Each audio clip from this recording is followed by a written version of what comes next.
Assalamualaikum warahmatullahi wabarakatuh. Alhamdulillahirabbil alamin. Wassalatu wassalamu ala asrofil anbiya'i wal mursalin wa ala alihi wa ashabihi rasulillahi ajmain. Amma ba'du. Yang terhormat kepada Ibu dosen Ibu Fanika Erli SE MSI. Di sini kami dari kelompok 3 akan melakukan presentasi yang berjudul Kerangka Dasar Penyusunan dan Penyajian Laporan Keuangan Syariah.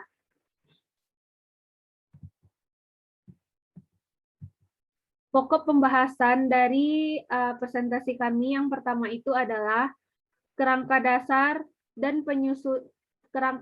penyusunan dan penyajian laporan keuangan.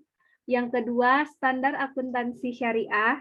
Yang ketiga, konsep dasar akuntansi menurut AAOIVI dan pemikiran Islam. Baiklah, materi yang pertama yaitu kerangka dasar penyusunan dan penyajian laporan keuangan yang akan dijelaskan oleh teman saya, Reza Rosyani. Kepada Reza Rosyani dipersilahkan. Baik, terima kasih kepada moderator. Di sini saya akan menjelaskan materi pertama, yakni tentang kerangka dasar penyusunan dan penyajian laporan keuangan. Nah, kerangka dasar penyusunan dan penyajian laporan keuangan ini adalah suatu sistem yang melekat pada tujuan-tujuan dan sifat dasar yang mengarah pada standar yang konsisten, serta terdiri atas sifat, fungsi, serta batasan dari akuntansi keuangan dan laporan keuangan.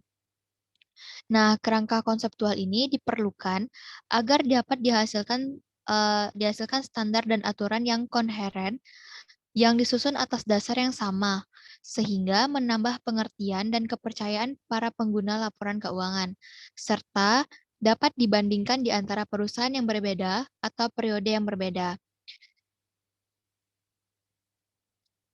Nah, selanjutnya itu tujuan kerangka dasar. Nah, kerangka dasar ini menyajikan konsep yang mendasari penyusunan dan penyajian laporan keuangan bagi para penggunanya. Kerangka ini berlaku untuk semua jenis transaksi syariah yang dilaporkan oleh entitas syariah maupun entitas konvensional, baik sektor publik maupun sektor swasta.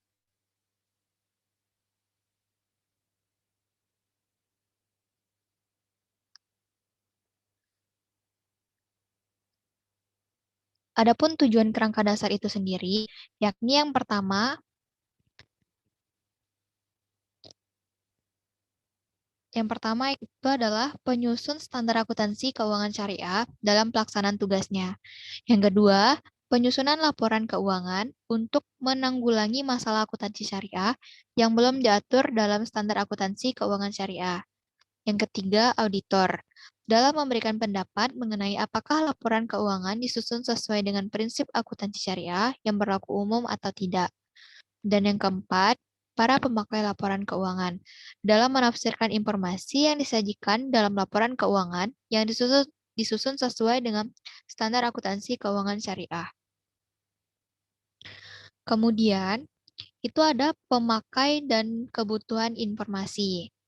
Nah, di sini pemakai dan yang membutuhkan informasi laporan keuangan tersebut meliputi pertama itu adalah investor sekarang dan investor potensial.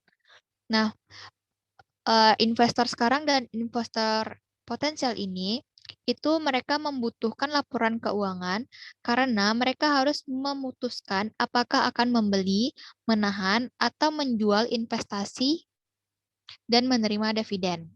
Kemudian yang kedua, itu adalah pemilik dana card.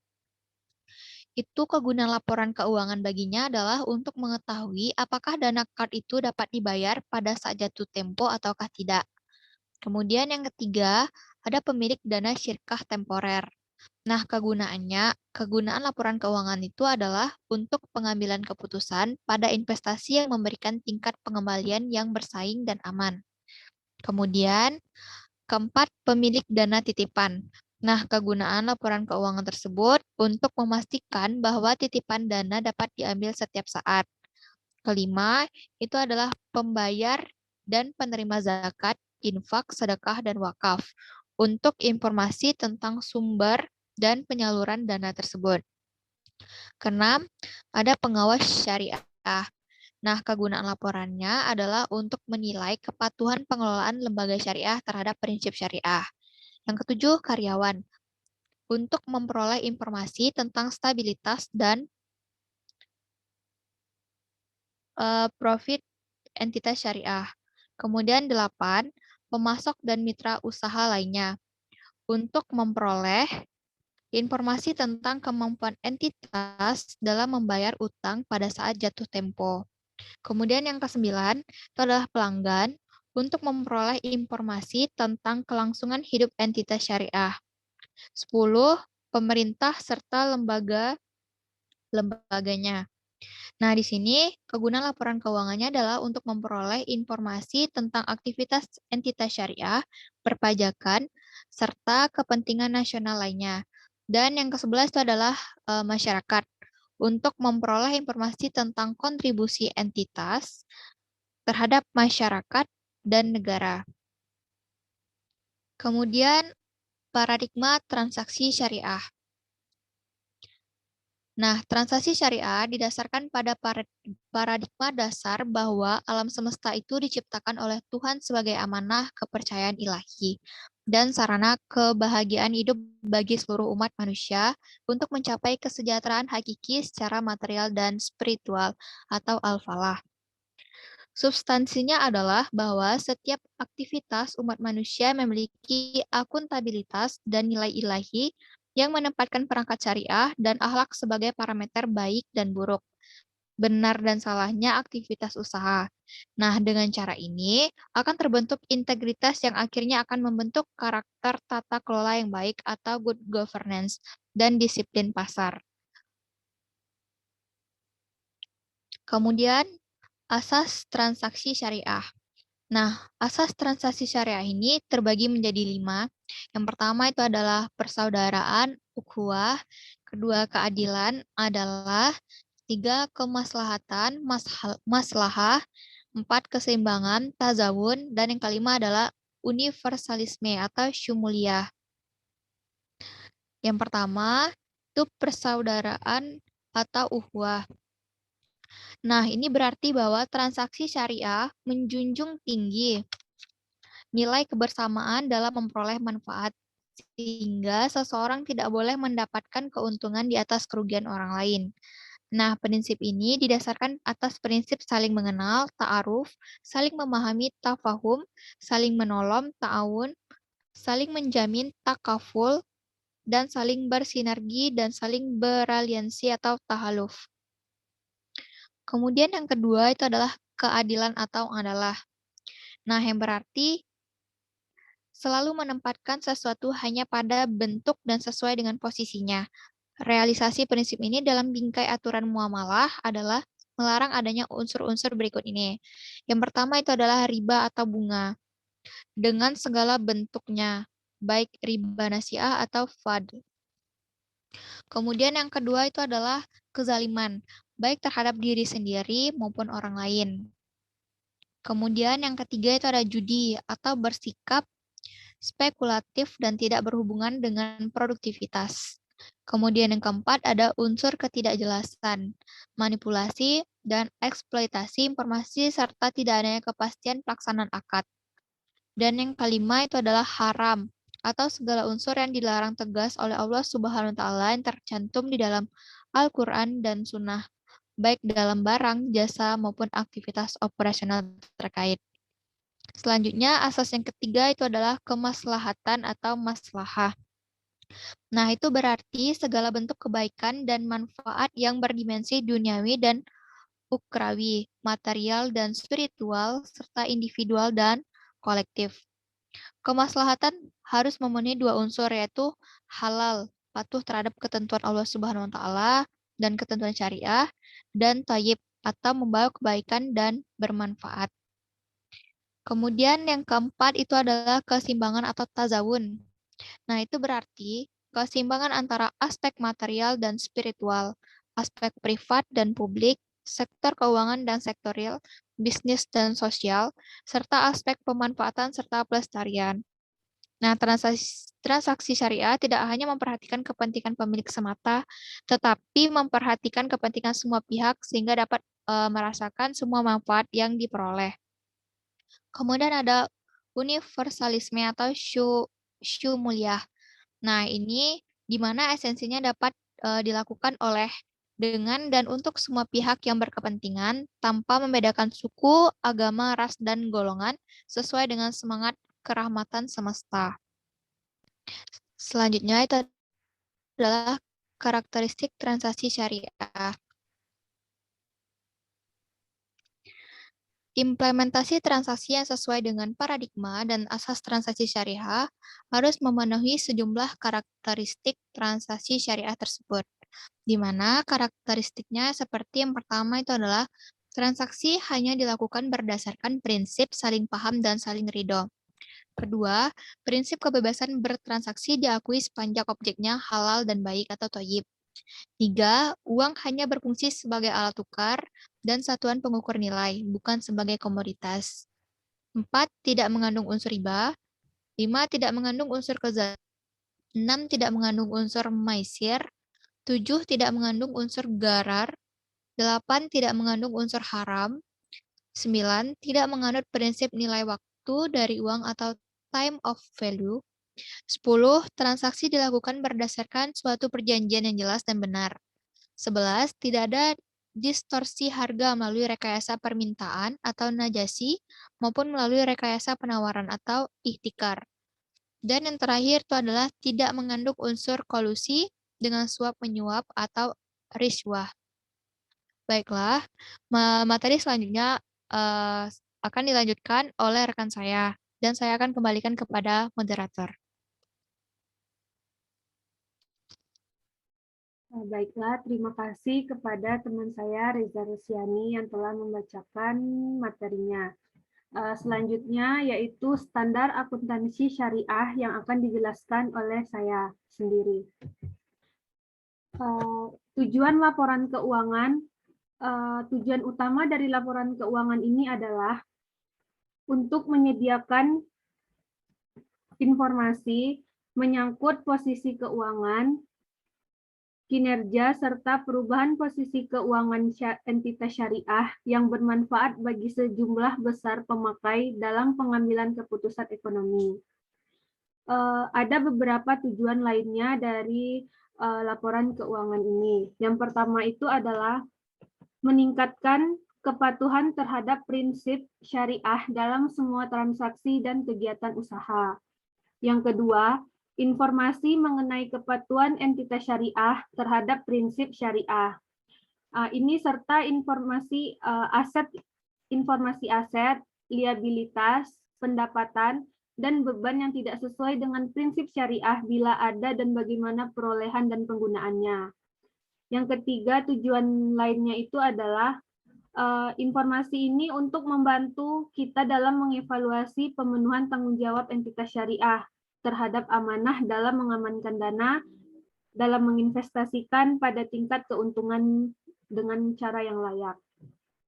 Selanjutnya itu adalah informasi mengenai tingkat keuntungan investasi yang diperoleh penanaman modal berdasarkan cara syariah, diperoleh dengan penanaman modal dan pemilik dana syirkah temporer, dan informasi mengenai pemenuhan kewajiban atau obligasi fungsi sosial entitas syariah, termasuk pengelolaan dan penyaluran zakat, infak, sedekah, dan wakaf.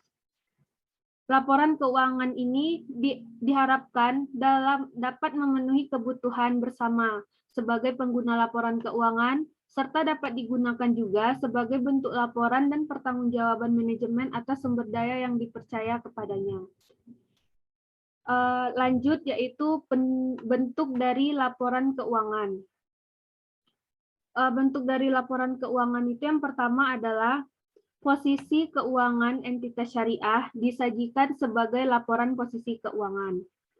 Laporan ini menyajikan informasi tentang sumber daya yang dikendalikan, struktur keuangan, likuiditas dan solvabilitas, serta kemampuan beradaptasi terhadap perubahan lingkungan, Laporan ini gunanya untuk memprediksi kemampuan perusahaan di masa yang akan datang. Yang kedua itu informasi kinerja entitas syariah yang disajikan dalam laporan laba dan komprehensif lainnya. Laporan ini tuh diperlukan untuk menilai perubahan potensial sumber daya ekonomi yang mungkin akan dikendalikan di masa depan.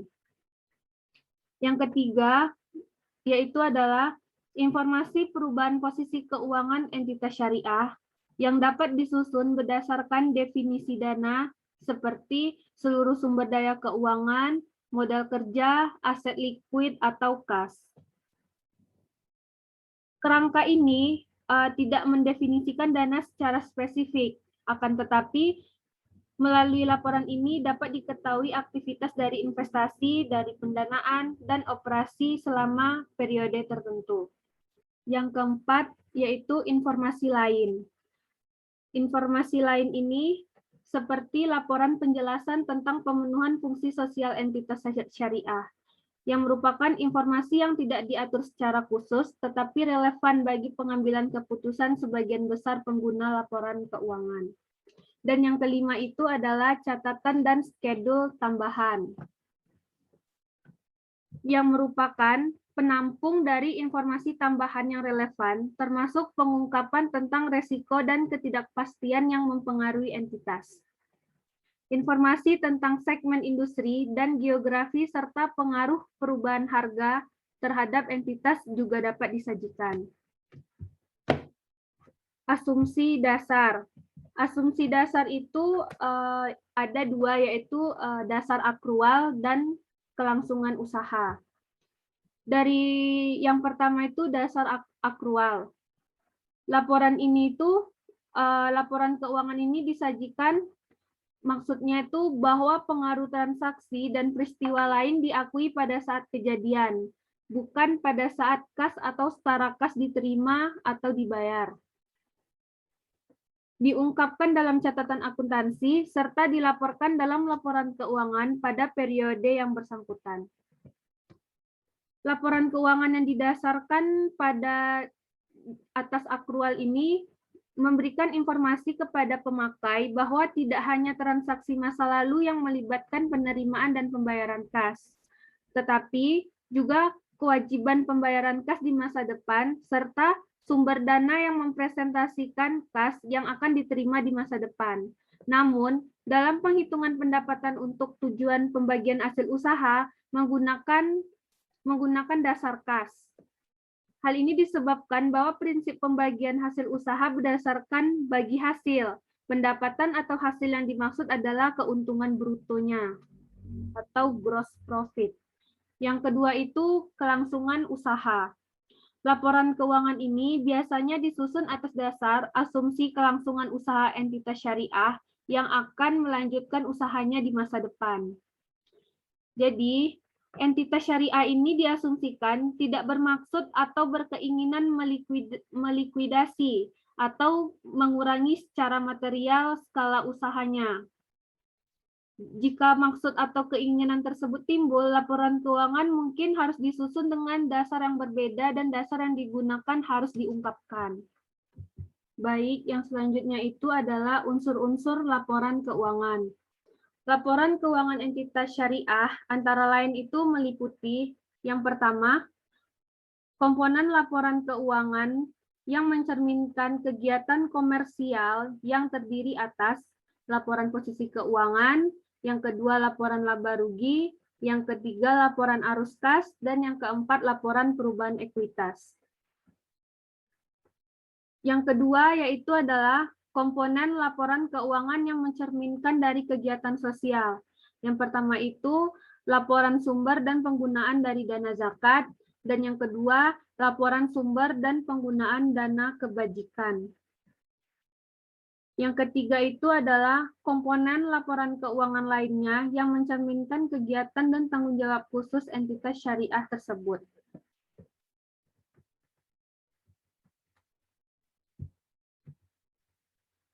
Laporan posisi keuangan, yang pertama itu kan tadi ada laporan posisi keuangan. Unsur-unsur yang berkaitan yang yang secara langsung dengan pengukuran posisi keuangan, yaitu adalah aset, kewajiban, dana syirkah, dan ekuitas. Aset itu yaitu sumber daya yang dikuasai oleh entitas syariah sebagai akibat dari peristiwa masa lalu dan dari masa manfaat ekonomi di masa depan yang diharapkan akan diperoleh entitas syariah. Yang kedua itu adalah kewajiban atau liabilitas, yang merupakan utang entitas syariah masa kini yang timbul dari peristiwa di masa lalu. Penyelesaiannya diharapkan mengakibatkan arus keluar dari sumber daya entitas syariah yang mengandung manfaat ekonomi. Dan yang ketiga itu dana syirkah temporer.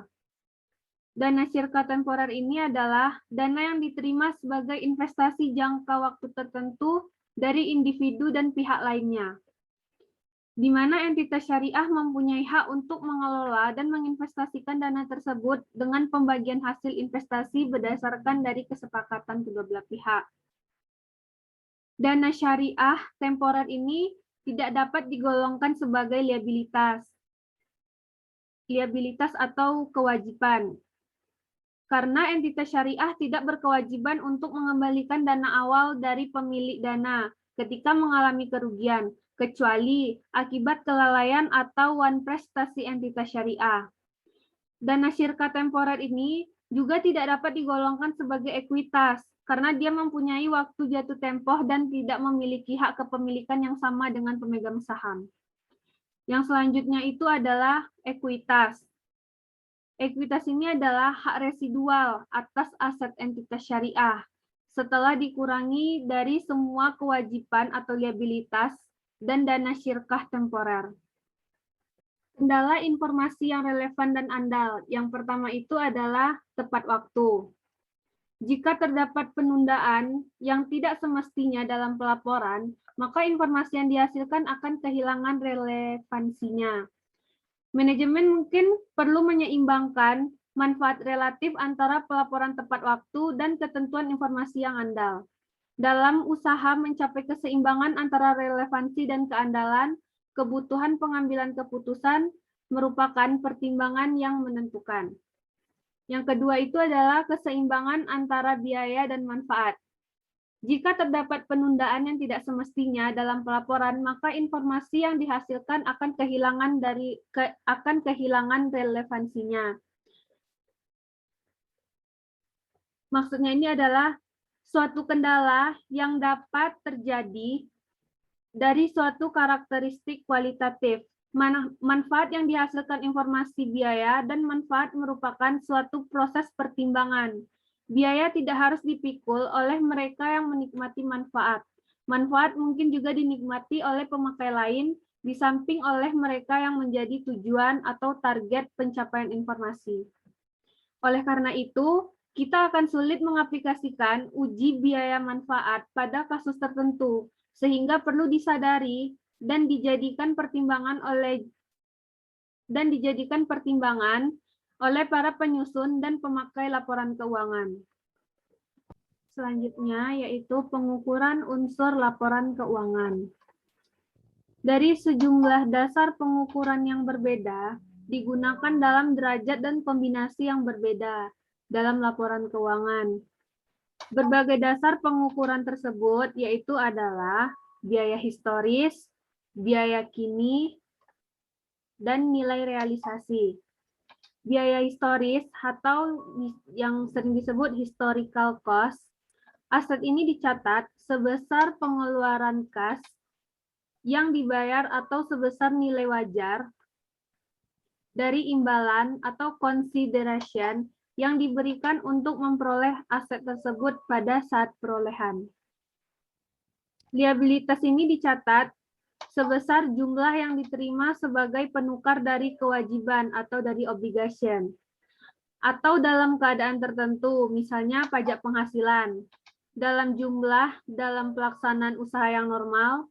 Dasar ini adalah dasar pengukuran yang lazim digunakan oleh entitas syariah dalam penyusunan laporan keuangannya. Yang kedua ini adalah biaya kini atau current cost. Aset dinilai dalam jumlah kas yang seharusnya dibayar bila aset yang sama atau setara aset diperoleh sekarang. Liabilitas ini dinyatakan dalam jumlah kas atau dengan setara kas yang seharusnya dibayar bila aset sama atau setara aset diperolehnya sekarang. Biaya aset ini dinyatakan dalam jumlah kas yang tidak didiskontokan atau undiscounted yang mungkin akan diperlukan untuk menyelesaikan kewajiban sekarang. Dan yang ketiga itu adalah nilai realisasi atau penyelesaian. Aset ini dinyatakan dalam jumlah kas yang dapat diperoleh sekarang dengan menjual aset dalam pelepasan normal. Liabilitas dinyatakan sebesar nilai penyelesaian, yaitu jumlah kas atau setara kas yang tidak didiskontokan, yang diharapkan akan dibayarkan untuk memenuhi kewajiban dalam pelaksanaan usaha normal. Dalam pengukuran ini, walaupun dapat digunakan, tetapi tidak mudah untuk diterapkan dalam kondisi saat ini. Mengingat manajemen harus menjamin informasi yang disajikan itu harus handal serta dapat dibandingkan. Selanjutnya, yaitu laporan keuangan entitas syariah. Laporan keuangan entitas syariah berdasarkan PSAK 101 dari revisi 2016. Sesuai dengan PSAK 101 revisi 2016, laporan ini itu disajikan oleh entitas yang melakukan transaksi syariah pada anggaran dasarnya. Terminologi dalam PSAK ini dapat digunakan oleh entitas yang berorientasi pada laba. Sedangkan untuk entitas yang tidak berorientasi laba atau memiliki untuk ekuitas yang berbeda perlu menyesuaikan deskripsi pada beberapa pos keuangan.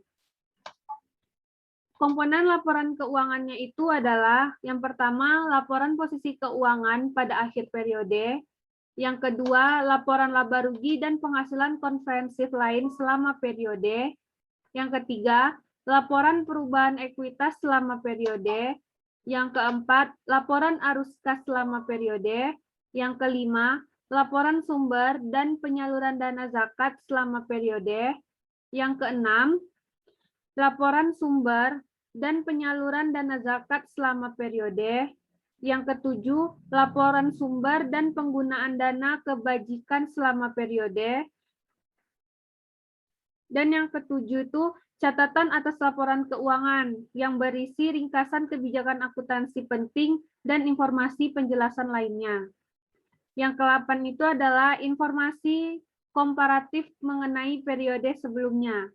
Informasi ini bersifat naratif dan deskriptif dari laporan keuangan periode sebelumnya. Diungkapkan kembali jika relevan untuk pemahaman laporan keuangan periode berjalan.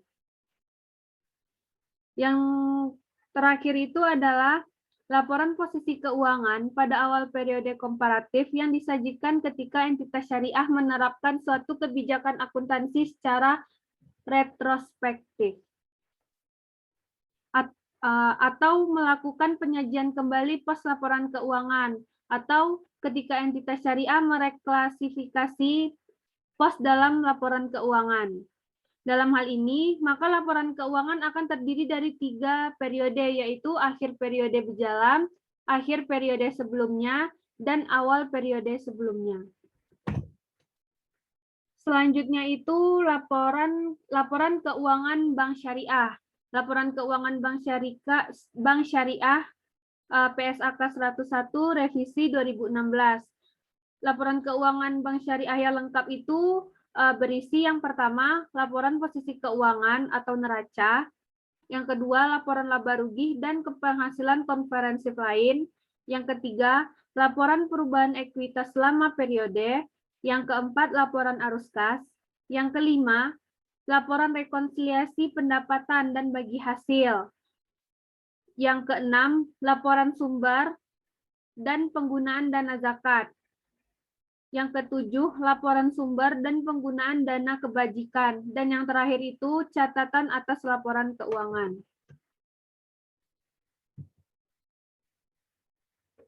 Sekian penjelasan dari saya. Selanjutnya, materi selanjutnya akan dijelaskan oleh teman saya, Rizkwita Istighfarinda. Kepada Rizkwita, dipersilahkan. Baiklah, terima kasih kepada moderator. Selanjutnya saya akan menjelaskan materi yang terakhir mengenai konsep dasar akuntansi menurut AAOIVI dan pemikir Islam. Adapun tujuan akuntansi keuangan untuk lembaga keuangan syariah menurut AAOIVI yaitu dapat digunakan panduan bagi dewan standar untuk menghasilkan standar yang konsisten. Selanjutnya, tujuan akan membantu bank dan lembaga keuangan syariah untuk memilih berbagai alternatif metode akuntansi pada saat standar akuntansi belum mengatur. Yang ketiga, tujuan akan membantu untuk memandu manajemen dalam membuat pertimbangan pada saat akan menyusun laporan keuangan. Yang keempat, tujuan jika diungkapkan dengan baik akan meningkatkan kepercayaan pengguna serta meningkatkan pemahaman informasi akuntansi. Yang kelima, penetapan tujuan yang mendukung penyusunan standar akuntansi yang konsisten.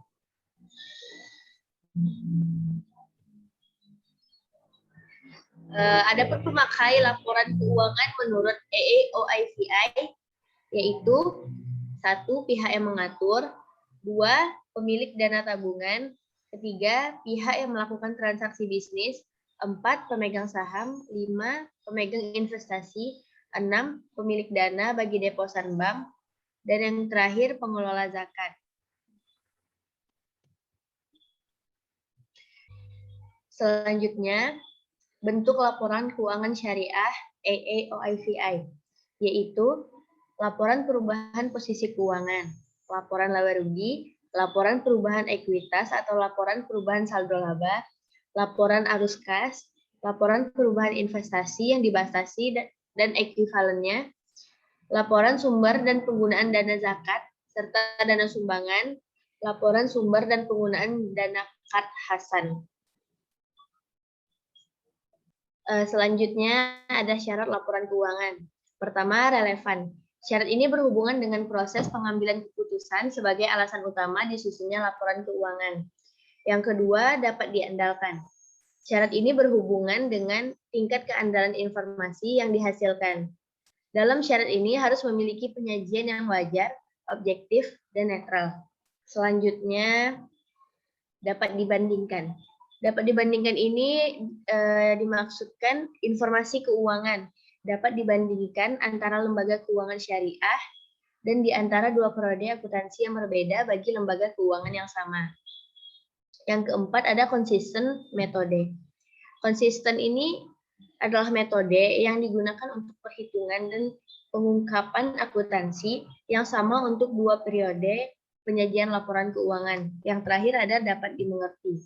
Dapat dimengerti ini maksudnya informasi yang disajikan dapat dimengerti dengan mudah bagi rata-rata pengguna laporan keuangan.